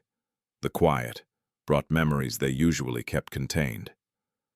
"I still remember the night she divided that last cup," Kwame said softly. "There was barely anything in it." Sadiq's jaw tightened. She didn't hesitate. Ibrahim closed his laptop for a moment. "I learned how to count money because of her," he said. "I needed to know how much food cost, so I wouldn't waste it." They fell silent. This case had never been about charity. It was about recognition, about refusing to let the world rewrite the meaning of a woman's life. Their investigation had begun years earlier, slowly and separately. Sadiq had noticed patterns while working logistics contracts tied to redevelopment projects. Forced clearances, rapid land transfers, shell companies formed and dissolved overnight. Names changed, but signatures stayed consistent. Kwame had spotted the same names while reviewing construction bids across borders, companies with no history winning major contracts. Community objections overridden with identical language. Ibrahim had followed the money-quiet transfers, layered accounts, funds rerouted through charitable fronts that never reached intended beneficiaries. At the center of it all stood Patrick Githinji, not as a villain in the dramatic sense, but as something more dangerous, a professional. He did not steal openly. He orchestrated. He let processes do the damage while he remained clean. Aminatu's case had appeared in Ibrahim's system as an anomaly, small, almost insignificant. But something about it felt familiar. The location, the timeline, the language used to describe her non-compliance. Then the name surfaced. Aminatu Bako. Kwame had stared at the screen for a long moment before speaking. That was her. Sadiq had known instantly. They had not contacted her then. They had learned caution the hard way. Instead, they watched. They waited. They verified. By the time Aminatu was summoned, they already knew the documents bearing her signature were forgeries copied from an old vendor registration form she had once thumbprinted, repurposed to legitimize land seizures. They also knew that if they stepped in too early, Githinji would retreat and the system would close ranks. So, they waited. Now as the verification process unfolded, pressure mounted. Nkiru Okori requested delays citing procedural concerns. Patrick Githinji's companies released statements, emphasizing transparency. Anonymous tips surfaced questioning the credibility of foreign-funded interference. Sadiq expected retaliation. It came 3 nights later. A black car followed him from the port lights off engine quiet. He took 2 turns too many and confirmed it. He did not run. He parked near a crowded petrol station and waited. The car slowed, then drove past. The message was clear. Kwame received a call from an unknown number the next morning. "You're making a mistake," the voice said calmly. "This isn't your fight." Kwame hung up without replying. Ibrahim noticed unusual access attempts on his systems. He smiled faintly and switched networks. "They're nervous," he said that evening. Sadiq nodded. "Good." During this time, Aminatu lived in uncertainty. She returned to the bus park once standing at the edge of where her stall had been. Construction fencing blocked her view. Machines growled in the distance. She felt grief, not just for her livelihood, but for the space it had occupied in the lives of others. A driver recognized her and hesitated. "Madam, I'm sorry." Aminatu nodded. "For what?" He looked away, for believing what they said. She smiled faintly. Belief is easier than truth. That night she cooked a small pot of food and shared it with 2 cleaners who passed by. They ate quietly, grateful but cautious, as if kindness now required permission. In the office above the print shop, a message arrived. Verification complete. The documents submitted by the third party were authentic. The signatures attributed to Aminatu Bako were confirmed forged. Several redevelopment permits showed irregular approval patterns linked to the same network. The judge requested a full hearing. Sadiq exhaled slowly. "It's time." Kwame straightened. "Are we ready?" Ibrahim nodded. Every file, every trail, every witness who agreed. And Aminatu Kwame asked. Sadiq paused. She should hear it from us. They debated the timing, the risks. Finally, they agreed. Not yet publicly, but soon. The next morning, Aminatu was asked to return to court. She dressed carefully, her hands steadier than before. Something in her had accepted that whatever came next, she would face it standing. As she entered the courtroom, she noticed the men again this time, seated closer. When she passed them, one of them met her eyes and inclined his head slightly. Respectfully, familiar. Her heart skipped. She did not know why, but she trusted it. The judge entered. The room rose. "New evidence has been verified," the judge said. "This court will now hear testimony regarding document forgery and misuse of authority." A ripple of tension moved through the room. Patrick Githinji sat very still. Nkiru Okoria's expression tightened, not with fear but with calculation. Aminatu took her seat, hands folded, breath slow. She did not yet know the full truth, but she could feel it approaching, heavy, undeniable, and long overdue. The courtroom felt different the moment the new hearing began. The air was heavier, charged with a tension that no amount of procedure could smooth over. This was no longer a performance designed to confirm an outcome. This was an excavation, and everyone present understood that something buried was about to be pulled into the light. Aminatu Bako sat quietly at her table, hands folded, eyes forward. She had learned not to read faces for reassurance. Hope, when it appeared, had a way of leaving too quickly. Still, she felt it faint but present, like warmth returning to fingers long numb. The judge called the session to order and addressed the court. Following verification, he said this court will examine evidence related to document forgery, misrepresentation, and coordinated misuse of authority connected to the redevelopment project. Patrick Githinji's legal team shifted. Nkiru Okorie stood composed but alert. "Your Honor," she began, "we maintain that any irregularities were administrative errors, not criminal intent." The judge nodded once. "That will be determined." The first witness was called. She was a woman in her early 30s, dressed simply, her hands trembling as she took the stand. Aminatu recognized her vaguely, an office clerk she had spoken to once the day she asked for help understanding the papers. The clerk's voice shook as she spoke. "I was instructed to process documents," she said. "Some were already signed.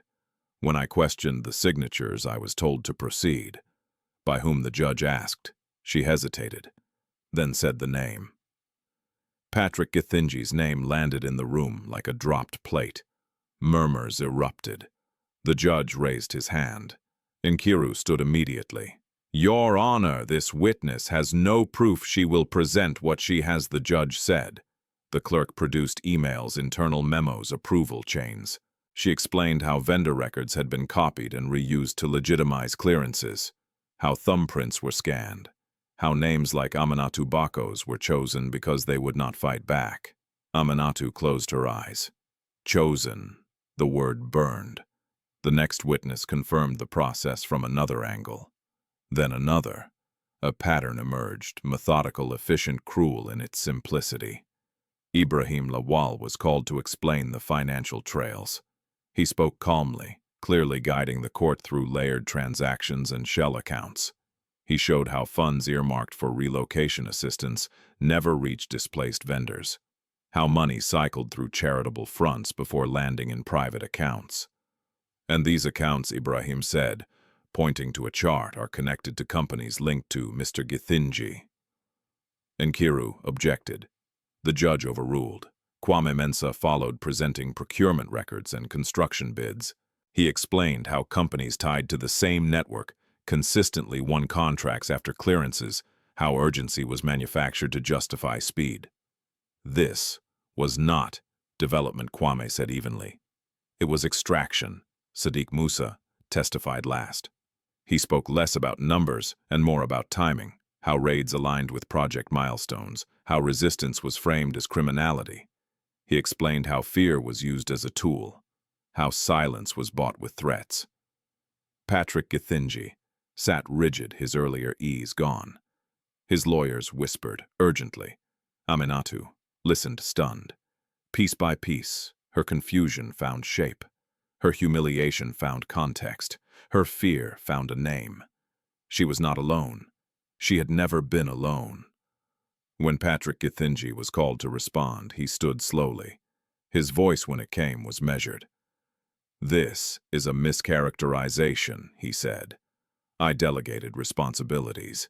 If mistakes were made, delegation does not erase accountability," the judge replied. Nkiru rose again. "Your Honor, my client denies any intentional wrongdoing." The judge leaned forward. "Intent can be inferred from pattern." The word echoed. A recess was called. In the hallway, reporters crowded, their questions sharper. Now their tone changed. Patrick moved quickly, no longer smiling. Nkiru spoke urgently into her phone. Aminatu remained seated inside, overwhelmed. One of the men approached her. "Madam," he said softly. She looked up and saw all three of them standing there, Sadiq, Kwame, and Ibrahim. For a moment, time folded. The lines in their faces were different. Their bodies were broader, stronger.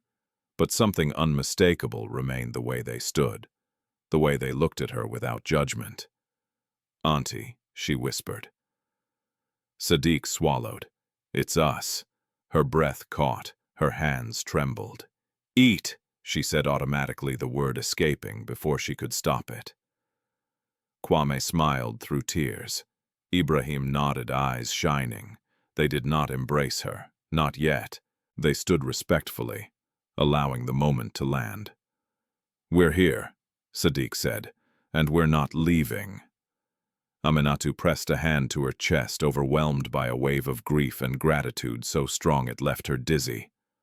"I thought," her voice broke. "I thought you were gone."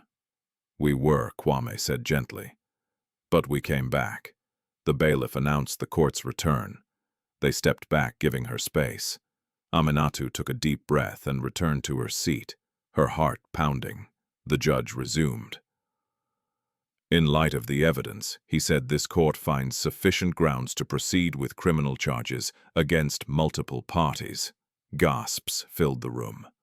Furthermore, the judge continued, "All allegations against Aminatu Bako are hereby suspended, pending full review." Suspended, not yet cleared. But the weight lifted enough for her to breathe. Aminatu felt tears spill down her cheeks. She did not wipe them away. Patrick Githinji's face had gone pale. Nkiru Okorie sat slowly. Her composure finally cracked. For the first time, she looked at Aminatu, not as a case, but as a person. The judge adjourned with orders for arrests, audits, and asset freezes. As the room emptied, Aminatu remained seated for a moment, stunned. 30 years ago, she had fed 3 hungry boys without knowing their names. Now they stood behind her as men who had learned how the world worked and how to challenge it. Outside, cameras flashed, reporters shouted questions. But Aminatu walked calmly between Sadiq Kwame and Ibrahim, her steps steady. For the first time in decades, she did not feel small. Justice was no longer a distant idea. It was moving slowly, deliberately toward her. The city did not celebrate justice quietly. By evening, news of the suspended charges and criminal investigations had spread beyond the courthouse, beyond headlines, beyond the careful language of legal updates. It traveled through markets, transport hubs, offices, and living rooms, reshaping the story with every retelling. Aminatu Bako was no longer the fake poor woman. She was the woman who stood up to them. She was framed. They used her name. But redemption, Aminatu learned quickly, did not erase danger. The very night she returned to her temporary room, a knock came at the door. Not loud, not urgent, careful. Aminatu froze. Sadiq, who had insisted on walking her home, moved silently to the door. He looked through the narrow gap and exhaled sharply. "No one you need to see," he said. The knock came again. Sadiq opened the door just enough to block the entrance. A man stood there, well-dressed, polite, unfamiliar. "I'm here with a message," the man said calmly. "For Madame Bako." Sadiq did not move. "From whom?" The man smiled faintly. "From people who don't like unfinished business." Kwame and Ibrahim appeared behind Sadiq, their presence filling the small space. "You can deliver it to us," Kwame said. The man's smile did not waver. "Tell her to withdraw her cooperation. Publicly, quietly, she'll be compensated." Aminatu stepped forward. "No," she said. The word was soft, but it landed with finality.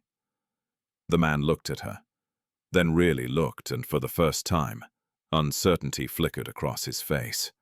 "You don't understand what you're refusing," he said. "I understand hunger," Aminatu replied, "and fear. You don't own either." The man studied her for a moment longer, then nodded once. "You've been warned." He turned and walked away. Sadiq closed the door carefully. "We'll move you," he said. "I don't want to run," Aminatu replied. "You won't," Ibrahim said gently. "You'll rest." They arranged it quickly, a safe apartment, discreet, modest, protected by anonymity rather than force. Aminatu resisted at first, uncomfortable with the idea of being hidden, but exhaustion won. For the first time in months, she slept without waking at every sound. Meanwhile, pressure mounted on the other side. Patrick Githinji did not go quietly. His companies released statements denying wrongdoing. Allies spoke of political motives and external interference. Anonymous accusations surfaced questioning the credibility of witnesses. Nkiru Okorie found herself in an unfamiliar position. She sat alone in her office, late one night staring at the files she had argued so confidently. The evidence was undeniable now, the patterns too clear to ignore. She thought of Aminatu, of the way the woman had stood quiet but unbroken. Nkiru had built her career on winning, on survival in systems that rewarded detachment. For the first time, she felt the weight of that detachment pressing back. The next morning, she requested a meeting with prosecutors. In court filings that followed, she withdrew representation from Patrick Githinji, citing ethical conflicts. It was a small act, but it rippled loudly. Inside the safe apartment, Aminatu struggled with rest. She sat by the window watching the street below, hands folded in her lap. The quiet felt unfamiliar, almost wrong. Kwame brought food, proper meals, warm and nourishing. Aminatu ate politely but slowly, unused to abundance offered, without expectation. "You don't have to save it," Kwame said gently. She smiled. "Old habits." Sadiq sat with her, often listening more than speaking. Ibrahim handled logistics quietly, ensuring messages reached the right places and threats were documented. One afternoon, Aminatu asked the question she had been holding. "How did you find me?" They exchanged glances. "We never stopped looking," Sadiq said. "We just learned how." Kwame added, "Your name kept appearing where it shouldn't." Ibrahim smiled faintly. "And where it did, something was wrong." Aminatu nodded slowly, absorbing this. "I was afraid to feed children again," she admitted. "Afraid it would cost me everything." Sadiq's voice was steady. "It didn't cost you everything. It gave us something." Outside developments accelerated. Arrests were made quietly at first, then publicly. Offices were sealed. Assets frozen. Names surfaced that had long been untouchable. Public opinion shifted sharply.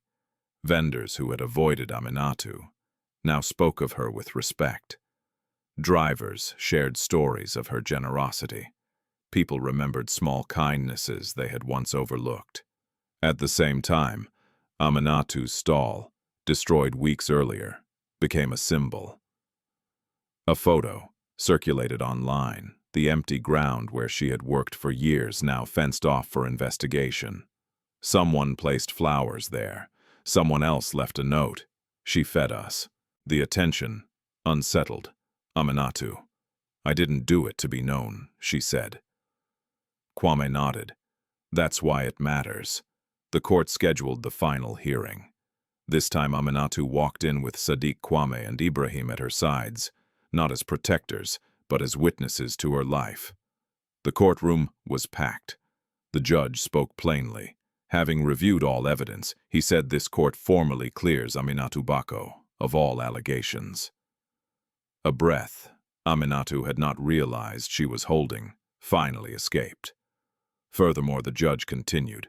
This court recognizes Ms. Bako as a victim of coordinated fraud and misuse of authority. The words landed gently, firmly. Patrick Githinji was not present. He had been taken into custody earlier that morning. Silence filled the room. Not the expectant kind, but the kind that follows truth when it finally settles. Aminatu stood slowly. She did not smile. She did not raise her hands. She simply bowed her head.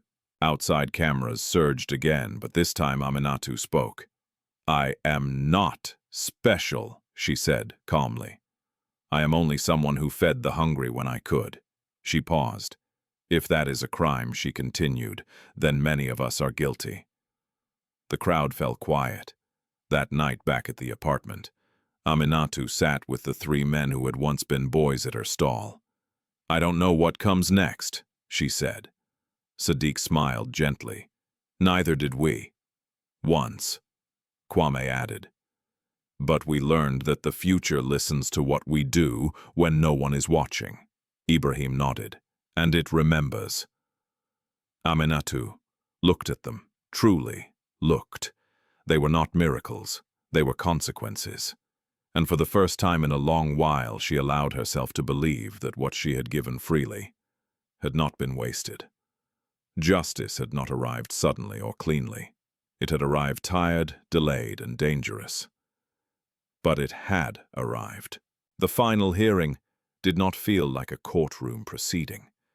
It felt like a reckoning that had finally found the courage to name itself. By the time Aminatu Bako entered the building that morning, the city outside was already awake with expectation. News vans lined the street. Vendors whispered updates as they passed coins from hand to hand. People who had never known her name now spoke it carefully as if afraid to misuse it again. Inside the courtroom was packed beyond capacity, not with spectators hungry for drama, but with people who understood what this moment represented. Small vendors, transport workers, clerks, men and women who had signed papers. They never understood who had been moved, silenced, erased. They had come to see if the system would finally look at one of its own victims and say we were wrong. Aminatu sat between Sadiq Musa and Kwame Mensah with Ibrahim Lawal just behind them. She wore the same simple scarf, the same calm expression. But something in her posture had changed. She no longer looked like someone waiting to be judged. She looked like someone who had already survived. The judge entered. No one spoke. Today, the judge began. This court concludes a case that has extended far beyond one individual. What we are addressing is not only fraud, but a pattern of institutional abuse. He did not raise his voice. He did not dramatize. He let the truth do the work.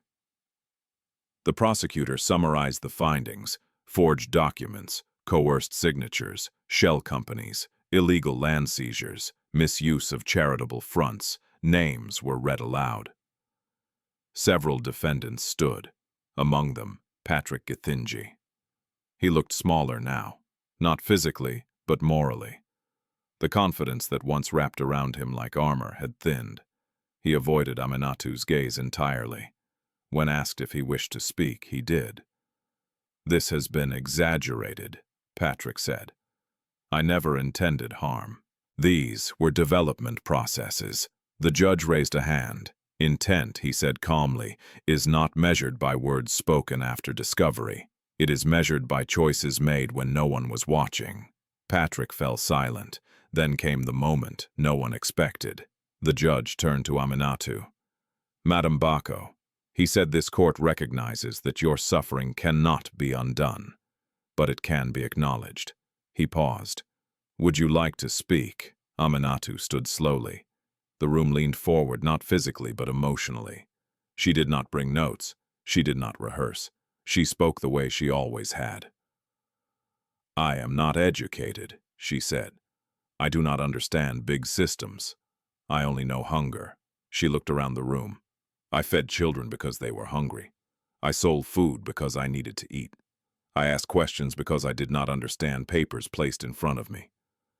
Her voice did not break. "When the world decided I was lying," she continued, "I asked myself if kindness had been a mistake."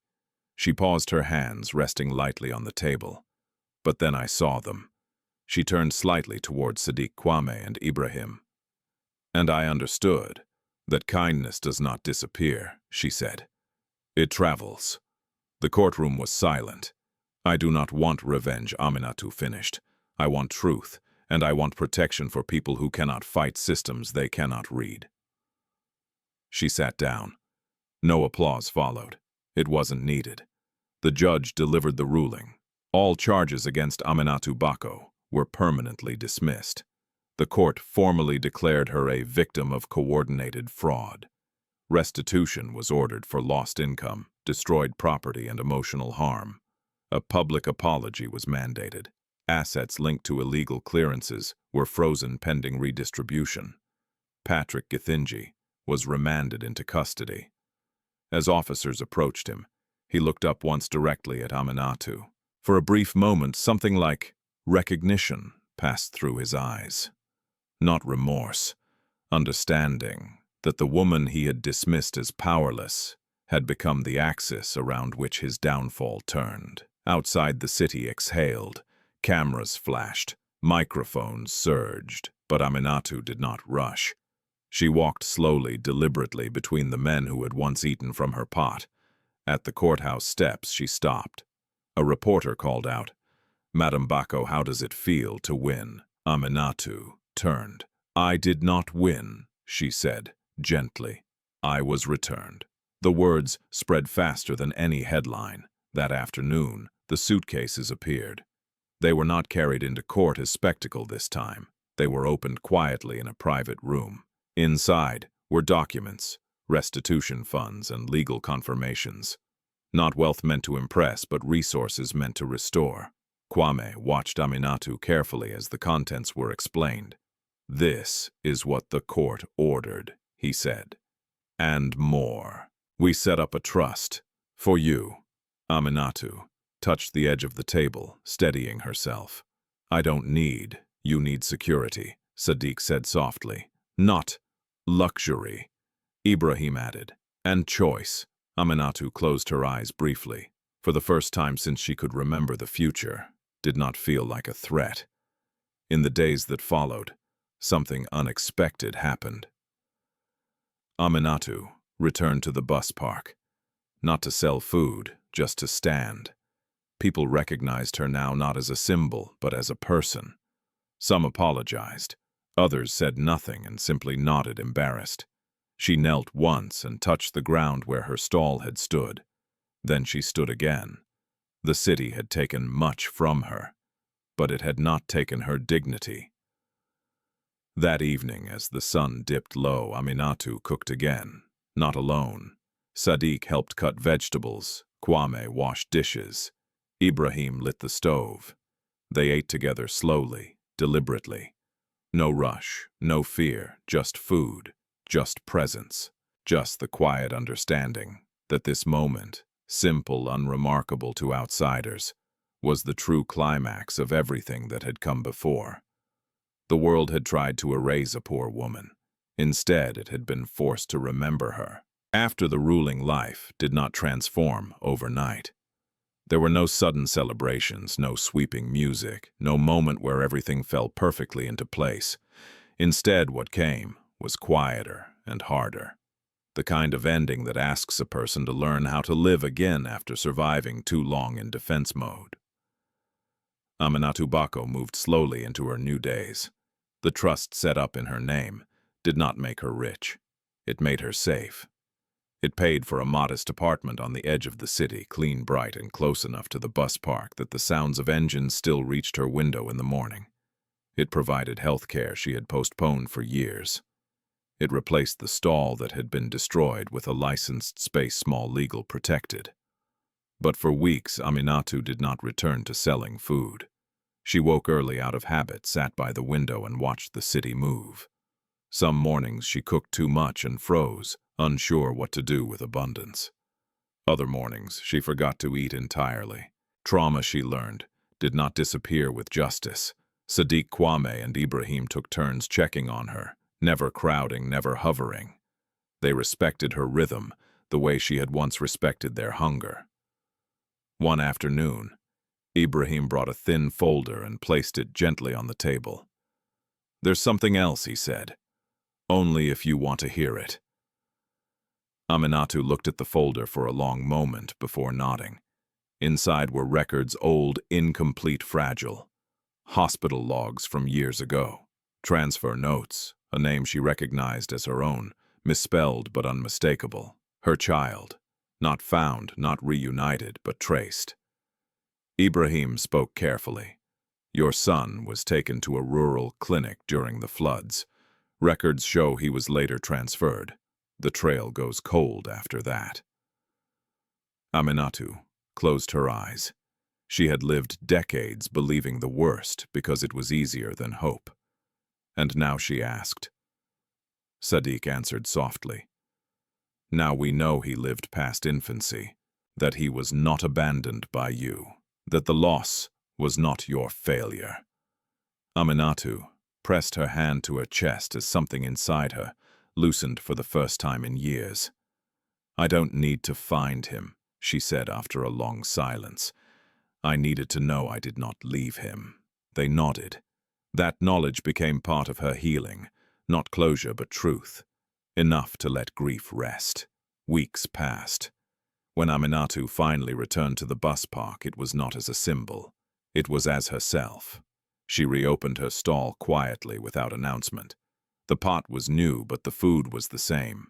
Beans, maize, simple, honest. The first customer hesitated, then smiled. "I've missed this," he said.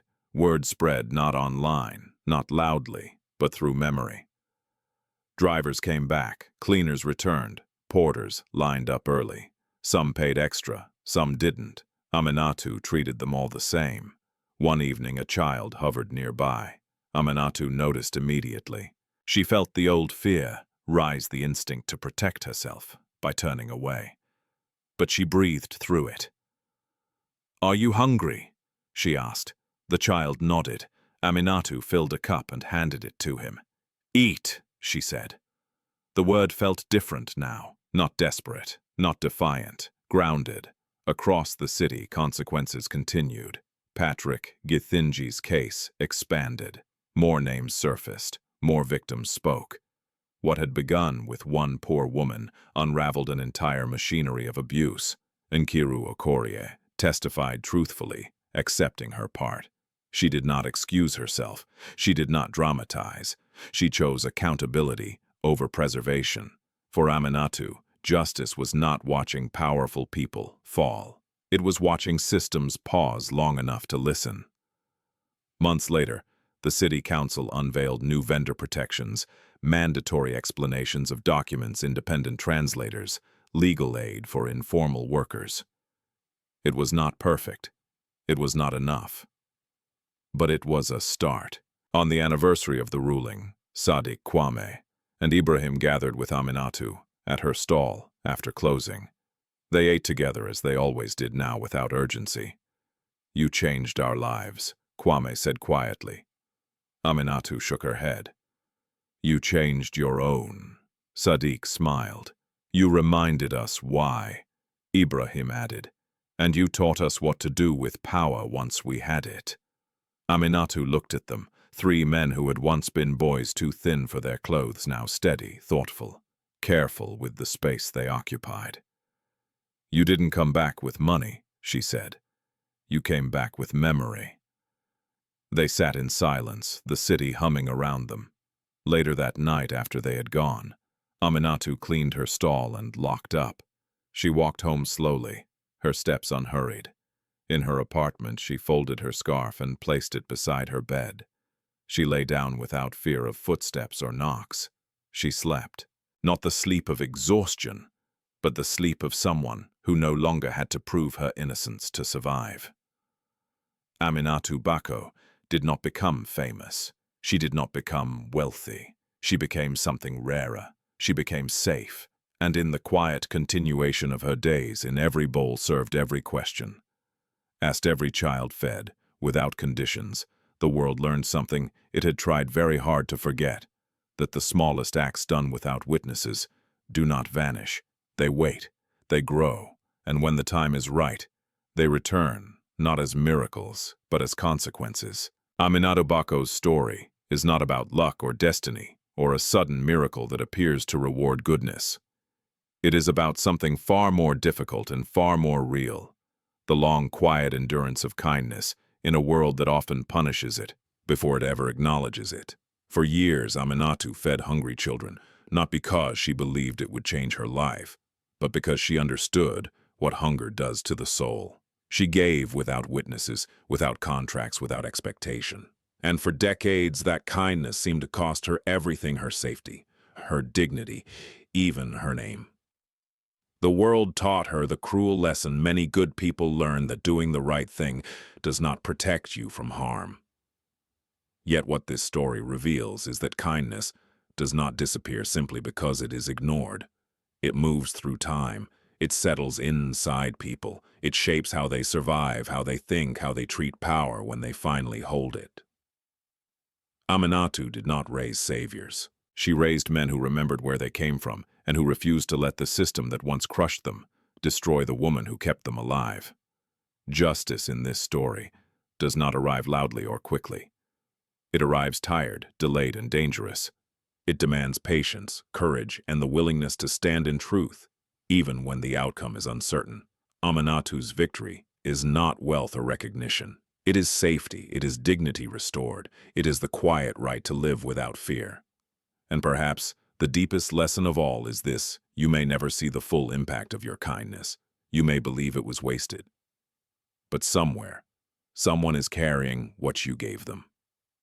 And one day when the world tries to tell you that you were foolish, weak, or wrong, that kindness may return not to impress you, but to protect you. If this story moved you, take a moment to share your thoughts in the comments.